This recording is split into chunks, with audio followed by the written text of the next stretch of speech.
Hello বন্ধুরা, আসসালামু আলাইকুম। সবাইকে অগ্রিম ঈদ মোবারক। কি অবস্থা, কেমন আছেন সবাই? আর মাত্র একটা দিন পরে আমরা বাংলাদেশে ইনশাল্লাহ ঈদ উদযাপন করতে যাচ্ছি। ফ্রিজে কিছু মাংস ছিল, গরুর মাংস।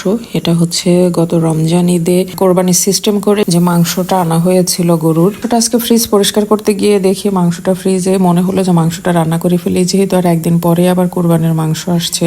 যাই হোক, মাংসটা আমি খুব সুন্দরভাবে সাইজ অনুযায়ী পিস দিয়ে কেটে তারপরে ধুয়ে পরিষ্কার করে নিয়েছি এবং আমার মাংস রান্না করতে যা যা মশলা লাগবে সবগুলো আমি রেডি করে নিয়েছি। কিছু গুঁড়া মশলা আছে আর আছে কিছু বাটা মশলা, আর এগুলো সবই ব্লেন্ডারে তৈরি করা। ফার্স্টে আমি চুলাতে হাঁড়ি বসিয়েছি, এখানে দিয়েছি আমি তেল, দিয়েছি একটু পেঁয়াজ, এরপরে আদা বাটা, রসুন বাটা, তারপরে দিয়েছি এখানে হলুদের গুঁড়া, মরিচের গুঁড়া, জিরা এবং ধনিয়ার গুঁড়া, লবণ দিয়েছি, এরপরে তেজপাতা দিয়েছি, আর দিয়েছি এতে গরম মশলার গুঁড়া। এই তো সব মশলাগুলো আমি সুন্দরভাবে নেড়ে চেড়ে তেলের সাথে এটা ভেজে নিচ্ছি। তারপরে মশলাটা ভাজতে ভাজতে যখন নিচে লেগে এসেছে, আমি হালকা একটু পানি ইউজ করে নিয়েছি এখানে। দেন মশলাটাকে আবার আমি পানির সাথে সুন্দরভাবে কষিয়ে নিয়েছি। আমি বরাবরই মাংস রান্না করলে মশলাটা খুব ভালোভাবে কষিয়ে নিই, কারণ আমার কাছে মনে হয় তরকারি কষানো এবং মশলা কষানোর মধ্যেই একটা তরকারির টেস্ট এবং কালারটাও আসে।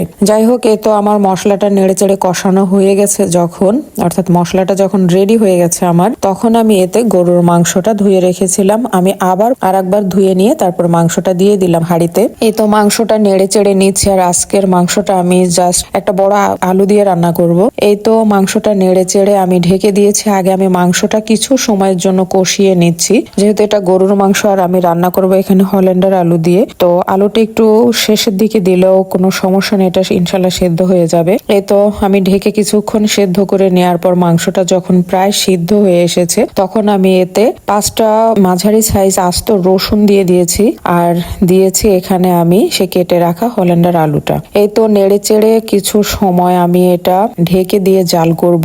আর এই তো মাঝে আমি 2 থেকে 3 বার মাংসটা নাড়া দিয়ে নেব যেন নিচে লেগে না আসে। মাংসটা যখন মোটামুটি সিদ্ধ হয়ে যাবে, মোটামুটি বলতে মানে পুরো সিদ্ধ হয়ে যাওয়ার অবস্থা হবে যখন, তখন আমি এতে ঝোল রাখবো সেই হিসাব করে, এবং মাংস, আলু, রসুন যেন সুন্দরভাবে পুরো সেদ্ধ হয়ে যায় খাওয়ার উপযোগী করে, সেই হিসেব করে আমি পানি দিয়ে দিলাম। তারপর এ তো কিছুক্ষণ ঢেকে রেখে জাল করেছি, জাস্ট 15 থেকে 20 মিনিট মতো। আলহামদুলিল্লাহ পুরোপুরি রেডি হয়ে গেছে খাওয়ার জন্য, এবং ফাইনাল লুকটা দেখতেও কত সুন্দর লাগছে এবং মাংসটা খেতেও মাশাআল্লাহ অনেক টেস্ট হয়েছিল।